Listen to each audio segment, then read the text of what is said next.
आपला आवाज कोकण 24 तास। जागतिक महासागर दिनानिमित्त सागरी जीव शास्त्रीय संशोधन केंद्र रत्नागिरी तर्फे पांढरा समुद्र किनाऱ्यावर स्वच्छता आणि जनजागृती मोहीम राबवण्यात आली।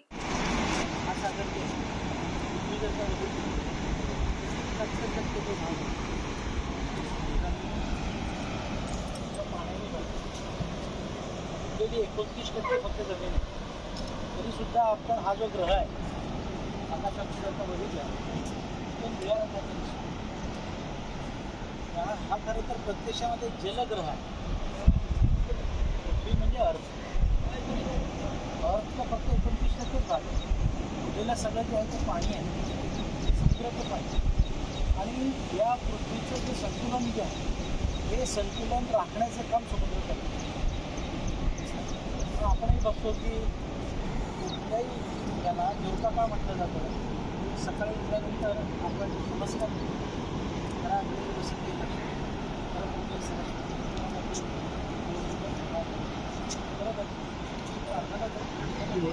समुद्र वसरलेली पर्वत स्तन बनलेले विष्णुपत्नी नमस्कार नामस्पर्श म्हणजे काय?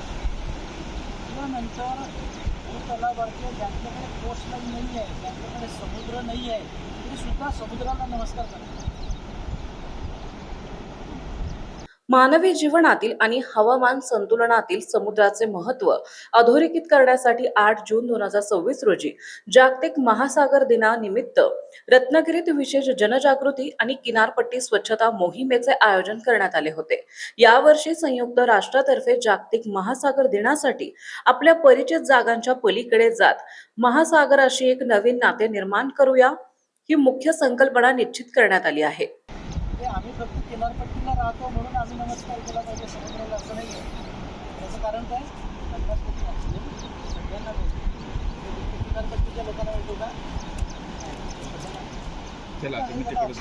डस्टबिन देतो का? काढून झाल्यानंतर समुद्रातच टाकतो। आणि बोटिंगवरती आपण तिथला जो कचरा आहे तो कचरा आपल्या याच्यामध्ये आणला पाहिजे, भूतलावरती आणला पाहिजे आणि नंतर तो चांगल्या पद्धतीने डिस्पोज करतात। गरजेचा वास चांगला आहे। तुम्हाला आम्ही बघतोय, मी ज्यावेळेला विद्यार्थी होतो त्यावेळेला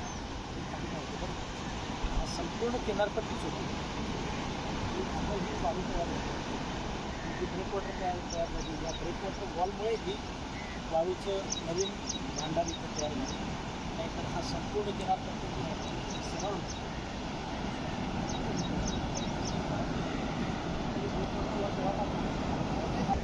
डिझाईन करणारे जे तिकडे आहेत त्या तिकडे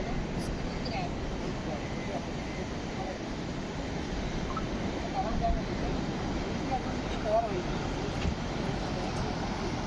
हा नंतर मला वाटतं केवळ समुद्राकडून संसाधने मिळवणे एवढ्यापुरतेच मर्यादित न राहता मानवाने समुद्राचा खरा रक्षक बनले पाहिजे आणि समुद्राशी असलेले आपले नाते अधिक शाश्वत केले पाहिजे, हा या संकल्पनेचा मुख्य उद्देश आहे। डॉक्टर बाळासाहेब सावंत कोकण कृषी विद्यापीठ अंतर्गत येथे असलेल्या सागरी जीवन शास्त्रीय संशोधन केंद्र झाडगाव रत्नागिरी आणि मत्स्य अभियांत्रिक तंत्रनिकेतन शिरगाव रत्नागिरी यांचे संयुक्त विद्यमाने रत्नागिरी शहरातील पांढरा समुद्र किनाऱ्यावर जागतिक महासागर दिनानिमित्त समुद्र किनारा स्वच्छता आणि जनजागृती मोहीम राबवण्यात आली।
यावेळी उपस्थितांकडून मोठ्या प्रमाणात समुद्र किनाऱ्यावर जमा झालेल्या प्लास्टिक कचरा, जुनी जाळी आणि इतर टाकाऊ वस्तू गोळा केल्या. स्वच्छता अभियान पूर्ण झाल्यानंतर डॉक्टर केतन कुमार चौधरी, वरिष्ठ वैज्ञानिक अधिकारी आणि विभाग प्रमुख यांच्याद्वारे महासागराचे पूजन करण्यात आले. यावेळी आपल्या संबोधनात बोलताना डॉक्टर चौधरी यांनी महासागराच्या महत्त्वाविषयी उपस्थितांना मार्गदर्शन केले. पृथ्वीवरील तापमानाचे संतुलन राखण्यास समुद्र सर्वात मोठी भूमिका बजावतो. मानवाकडून निर्माण होणाऱ्या एकूण कार्बन डायऑक्साईड पैकी सुमारे 30% कार्बन समुद्र स्वतःमध्ये शोषून घेतो, ज्यामुळे जागतिक तापमान वाढीचा वेग मंदावतो. तसेच आपल्याला मिळणाऱ्या एकूण ऑक्सिजन पैकी तब्बल 50% पेक्षा जास्त ऑक्सिजन हा समुद्रातील वनस्पती आणि सूक्ष्म जीवांपासून तयार होतो. त्यामुळे समुद्राला पृथ्वीचे फुफ्फुसे म्हटले जाते.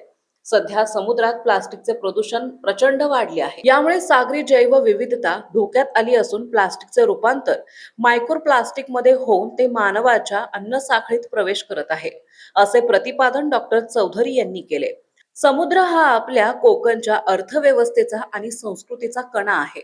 त्याचे रक्षण करणे हे आपल्या आद्य कर्तव्य आहे, अशी भावना आयोजकांनी यावेळी व्यक्त केली. स्थानिक मच्छीमार आणि पर्यटकांनीही या मोहिमेचे कौतुक करून समुद्र स्वच्छ ठेवण्याचा संकल्प केला. सदर कार्यक्रम यशस्वी पार पाडण्याकरिता डॉक्टर बाळासाहेब सावंत कोकण कृषी विद्यापीठ, दापोलीचे कुलगुरू डॉक्टर संजय भावे, संचालक विस्तार शिक्षण डॉक्टर राजेश ठोकळ, संशोधन संचालक डॉक्टर प्रशांत शहारे यांचे विशेष मार्गदर्शन लाभले. सदर कार्यक्रम यशस्वी पार पाडण्याकरिता डॉक्टर आसिफ पागारकर, डॉक्टर मनोज गुगुसकर, सहाय्यक संशोधन अधिकारी प्राध्यापक नरेंद्र चोगले आणि प्राध्यापक सचिन साटम, सहाय्यक संशोधन अधिकारी, तसेच श्रीमती अपूर्वा सावंत, वरिष्ठ संशोधन सहाय्यक यांनी विशेष सहभाग नोंदवला. मत्स्य अभियांत्रिक तंत्रनिकेतन चे प्राध्यापक डॉक्टर राकेश जाधव, तौसिफ काझी, निलेश मिराजकर, डॉक्टर सुशील कांबळे, मयुरी डोंगरे, कार्यालय अधीक्षक श्री सचिन जाधव आणि राष्ट्रीय सेवा योजना विद्यार्थी यावेळी उपस्थित होते. या कार्यक्रमाकरिता श्री महेश किल्लेकर, श्री मनीष शिंदे, श्री सचिन पावसकर, श्री सुहास कांबळे, श्री सचिन चव्हाण, श्री प्रवीण गायकवाड, श्री भूमी भाटकर, श्री पेडणेकर, श्री स्वप्नील आलिम, श्री प्रशांत पिलनकर यांनी विशेष परिश्रम घेतले. समंदर की गोद में पला है तू, अंगड़ाई लेते ही लहरें शुरू. आज यौवन की मस्ती छोड़, ले चलता हूं तुझे एक नए मोड़. आजा तुझे माँ पुकारे अब, छेड़ देते हैं बीच से कुछ शरारत हंसी. गले लगा ले उसे ए फकीर, इंतजार कर रहा है तेरा तो. चल दे देते हैं उसे फसल की खूबसूरती तो. आजा तुझे माँ पुकारे अब, उन्हें भी देनी है एक नई पहचान. आजा तुझे माँ पुकारे अब. फिनोलेक्स पाइप्स पहुंचाए पानी को अपनी माँ के पास. महाराष्ट्रातील तसेच कोकणातील महत्त्वाच्या बातम्या पाहण्यासाठी कोकण 24 तास न्यूज चॅनलला YouTube वर सबस्क्राईब करा आणि बेल आयकॉन प्रेस करा.